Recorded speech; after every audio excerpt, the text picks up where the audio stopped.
you're going to feel minimized. Most people believe that one person can be a psychopath, that one individual has within themselves a desire to harm other people, a desire to manipulate other people. When a psychopath is actually considered the entire family system, you're going to see flat affect, you're going to see no accountability, you're going to see lack of empathy.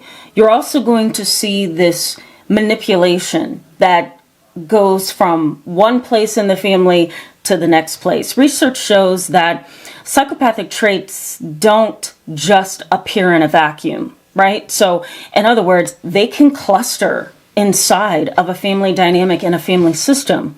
And when that happens, the family becomes the psychopath. Psychopathy is interesting because a lot of people have done, in the field of psychology, they've done a lot of research on who these individuals are, but we still remain a little bit in the dark about the psychopathic traits and behaviors that can take over an entire family system. We do lack the research on how to navigate that, how to identify that, but when it comes to individual psychopaths, we know that psychopathy is highly heritable, that in many situations, around 40 to 60% of psychopaths are this way because of biological genetics.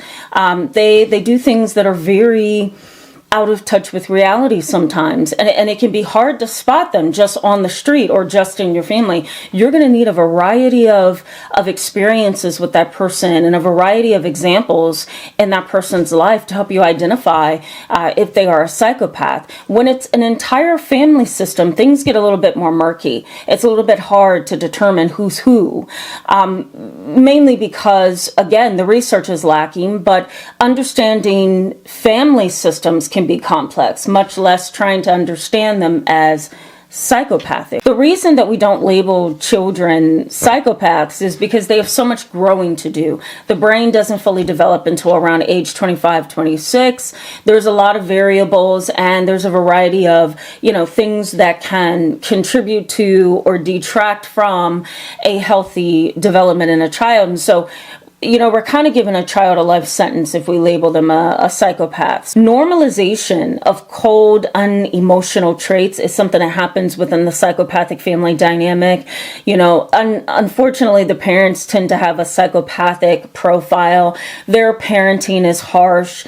They use a lot of corporal punishment, intimidation, and fear against the child, to win some kind of power contest with the child. I hate to put it that way, but that's the reality of it. They tend to be absent parents, and they tend to show low affection. Psychopathic traits are embedded within the family system, and it can become really toxic. So we're talking emotional cutoffs, we're talking triangulation and manipulation, we're talking what we call systematic psychopathy, where this psychopathic way of dealing with things and engaging with people and communicating with other family members, it tends to really be this system that holds the child, the adolescent, the adult child hostage.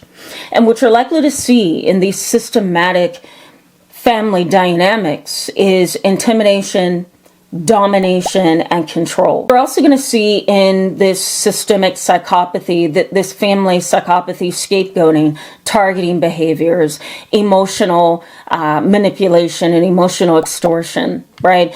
You're also going to, in some ways, find yourself falling prey emotionally to the unspoken rules within the family dynamic. The unspoken rules can really take you over the edge. And so that can make the relationship very unstable and very difficult, and it constantly keeps you in the losing seat, right? And so unspoken rules, interestingly, can create and maintain this psychopathic family system. Psychopathic traits tend to fit like a glove and a sock. What happens here is the environment supports the psychopathic traits. And how does the family dynamic fit and support the psychopathic traits? Through domination, through intimidation, through emotional detachment, intimidation and fear around becoming an individual and having your own thoughts, feelings, and behaviors. High conflict families tend to show psychopathic traits. And they also tend to struggle with cluster B personality traits. And we're going to talk a little bit about that. Here it is on the screen, but we're going to talk a little bit about this on the weekend. So come join me in my live chat Friday and Saturday. But cluster B personality traits often contributes to, I'm going to put it that way, it contributes to the psychopathic dynamic that makes life really difficult for the child, the adolescent, the adult child who is trying to survive in this dynamic. If you feel like you have come from a psychopathic family system and you want to understand the dynamics that keep you feeling stuck, then you definitely want to keep on watching. Let's start with the challenges within these kind of family dynamics. This is emotionally and psychologically draining, even for the psychotherapist who is supposed to be knowledgeable and educated and fully engaged and aware. It really does take a lot of energy and wisdom and patience and skill to understand a psychopathic family system, because we're not just dealing with mom and dad, we're dealing with the siblings sometimes, and you may actually be the only one who is the stable one within the family dynamic. So it gets pretty murky, especially when mom and dad are psychopaths and they are creating this dynamic within the home. They're creating this dynamic between siblings. They're creating this dynamic between the parent and the child. And so nothing's ever going to get rectified, because this is exactly what the psychopathic parent wants. It gives them an upper hand. It keeps them in a hierarchy that's above you, and it allows for them to have power. Research in psychology suggests that chaotic home life and chaotic parent-child relationship or dynamics can really add to psychopathic traits. It can make you angry, it can make you hostile, it can make you resentful, and it can lead to a child in the dynamic, or maybe one of the parents, threatening suicide, threatening homicide, becoming very dominating and interrogating, right? Domestic violence can come from this as well. There's this parental inconsistency and aggression that happens in these dynamics. Parents cannot stay consistent like they should be. They're unstable themselves. Their life may be like a roller coaster, right? And so there's no balance, there's no homeostasis, there's no equilibrium, there's no, structure to help that family dynamic. So the parent becomes the big elephant in the room that's making the family life really difficult. You may also notice reality distortion within yourself, right? You don't know what's true, what to believe, what not to believe. You don't know if you can trust your mom, trust your dad. You don't know if you can trust even yourself sometimes, because of how skewed they have created your existence. Think about those who are, infants. They have to come into a family where there's normalization of cold, unemotional traits, right? And so that baby is not going to get the coddling that they need and the love that they need and the attention shown to them. As a matter of fact, research suggests that disorganized and insecure attachment can come from psychopathic family dynamics, where there's cold, unemotional traits that are actually being promoted and normalized rather than repressed or, hidden within the family dynamic. So we're getting into attachment theory there. And what it's showing us is you can grow up and become a very insecure, anxious, emotionally detached adult yourself because of being a part of the toxic family dynamic and the psychopathic dynamic, right? There may also be normalization of lying in these dynamics. There's this constant normalization of telling lies, and it can become a part of the family dynamic over time. You're also going to see this absence of emotional attunement. Kind of think of emotional attunement as, here you are experiencing a particular situation, and you have your thoughts, feelings, and behaviors in response to that situation. Your parent is supposed to come alongside of you and experience that relationship with you. And so you become a bonded duo, if you will. Boys, even though we're playing Minecraft today, and I want to talk to you about me and Mom's divorce. Everything is going to be okay. Emotional attunement says that I am here with you in this moment, dealing with this with you, and I understand where you're at. And unfortunately, when it comes to psychopathic family dynamics and systems, that doesn't exist. So you're going to be That baby crying in a crib, not being cuddled or loved or shown affection to, and you're not going to have the emotional attunement that you need to experience the emotional world around you, like many babies should and do. Because again, the toxic, dysfunctional, psychopathic family system doesn't have any connection to anything that's emotional. Intergenerational transmission of these behaviors is possible. You're also going to see modeling of cruel behavior and dispositions, attitudes, right? You know, cruelty is beyond just being mean. Cruelty is, I know this is wrong. I know this is morally wrong. This is a moral failure, but I'm going to do it anyway. You may also see a normalization of shared rationalization, right? So maybe your dad who's a psychopath and your brother, they rationalize together and they draw conclusions or come to conclusions that are unhealthy, cold, callous, and unemotional, right? You may also see this shared coldness and darkness between the parents. Mom is dark, dad is cold. And so I'm not going to get any love from either one, because mom and dad share the same traits, just differently. Mom and dad are psychopaths, but mom's a different psychopath. Dad's a different psychopath too. And so in a weird way, they go against each other, even though they are both psychopaths. And in some toxic family dynamics and systems, the parents don't get along. And so the child grows up in an environment where dad is over there having his affairs and being happy, and mom is over there becoming a narcissist and really not caring about anybody else's thoughts, feelings, or behaviors. Let me also mention Adrienne Rain, Anatomy of Violence. And she found that there are particular traits that you can find within a family dynamic that is highly heritable. And she identified low empathy, impulsivity. She also identified manipulativeness, which I thought was interesting. Manipulativeness. I feel like I'm adding an added syllable in there or something. Manipulativeness. There we go. Shallow affect. Controlling behaviors, right? These are highly heritable traits. Other research suggests that psychopathic family dynamics kind of occur in an ecosystem. And really what that means is this, that empathy is ignored rather than accepted. Empathy is downplayed rather than becoming the middle and the most important part of every dynamic within the family system. So within this kind of psychopathic ecosystem, the things that should be promoted are not, right? So empathy is not promoted. Competition may be, control may be, manipulation may be, but not empathy. These families, in a very sad way, they develop, and I hate to put it this way, but they develop into unified predatory units. Unified predatory units. You know what I mean? You kind of have to like sit and process that for a little bit, you know? It's sad. They come together in unity, right? They are predators because of how they behave and treat everybody else. And they're a unit. So they become unified predatory units, and it can disrupt your life for a very, very long time. There is a group level of manipulation within the family dynamic. It's not one person manipulating. It's not two people manipulating. It's not three people manipulating.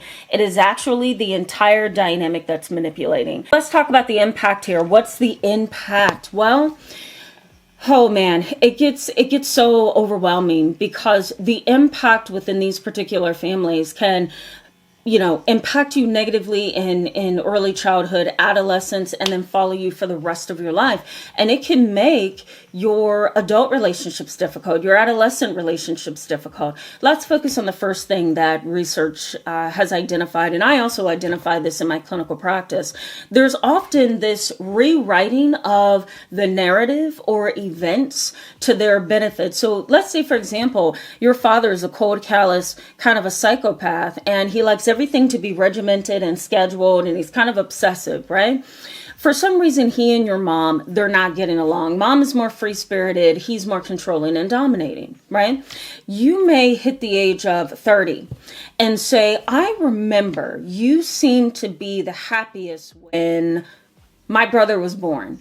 What's psychopathic dad going to say? No, I wasn't. I wasn't happy.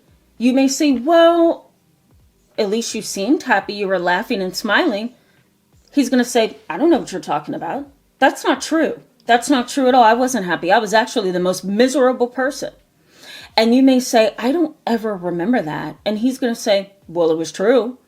I never had hope. And I never liked your brother coming here. How are you going to respond? You're probably going to be in shock, right? Because you know what your eyes have seen. You know what you felt in response to them. But the story is going to be rewritten. So they're going to default to that cold, callous behavior at all costs. There may also be a lot of denial of wrongdoing, right? I didn't do anything wrong. What do you mean? Who told you that? Who said I wanted to do that? That's not true. That never happened. What do you mean? Right? I know you've seen people like that. And you just want to say, just stop. Because we all know you did it. We all see that you're doing it. Right? But they're kind of like in a world of their own. In a psychiatric world of their own. Oftentimes, and I'm going to throw this in here, they may manufacture a fake storyline. They're going to manufacture a fake storyline. I'm going to manufacture this fantasy that's not really a reality to the neighbors across the street because I want them to see me a certain way. And if you go to school and report that something bad happened, I'm going to go against you. She told me to lie about you at 14, Dad. Sorry. You may feel this bewilderment in a negative sense. You know, you may kind of feel lost in the illusion of normalcy. The reality is that it's a very sick, unstable dynamic. And so you can kind of get lost in the illusion that they have created all around you. And so there needs to be a lot of reality checks as much as you can so that you're actually looking through the right lens. You may also fall prey to their psychologically damaging patterns. It is inevitable. You deal with a cold, callous, unemotional family that normalizes this. They treat you a certain way. They call you names. They manipulate you. They hurt you. They lie and deceive. And all of these behaviors are considered normal, even though, and I've learned this in my career over the past 16 years, even though the family may say, no, we're for what's right. We're for God. We're for, morals and ethics and donating and charitable behaviors. And the list goes on. They may say they want to be a part of all of that. And they may even do some of that up until a certain point to, again, create this illusion of who they are. But the main point here is you're not only going to get lost in the illusion of this perfectionism that they have created, but you're also going to have some psychological damage as a result of their continual patterns of behavior. You may also have what we call emotional extinction, meaning that your emotions kind of get extracted from the situation, not willingly, but if your family is cold, callous, and unemotional, then you're going to somehow be forced to repress your thoughts and feelings and hide them, right? Or you're going to be taught how to develop this cold, callous, unemotional kind of disposition to life, right? So you're going to have to fit in with them. Some people say, you know what? I'm going to do everything it takes to fit in with you, if it means becoming a monster myself. You may also fear intimidation from your family, right? Because a psychopathic family system, they know how to intimidate, much less in a family system where secrets are known and kept, right? And things are hidden under the carpet. It can get really ugly in these family dynamics. You may also notice a collapsed sense of identity. I deal with this a lot with my clients. We're dealing with who they were, who they thought they were becoming, and who they are now. And so I categorize that as a collapsed sense of identity. They're trying to figure out how to order these things and move these things around because life is a complex, emotionally draining thing.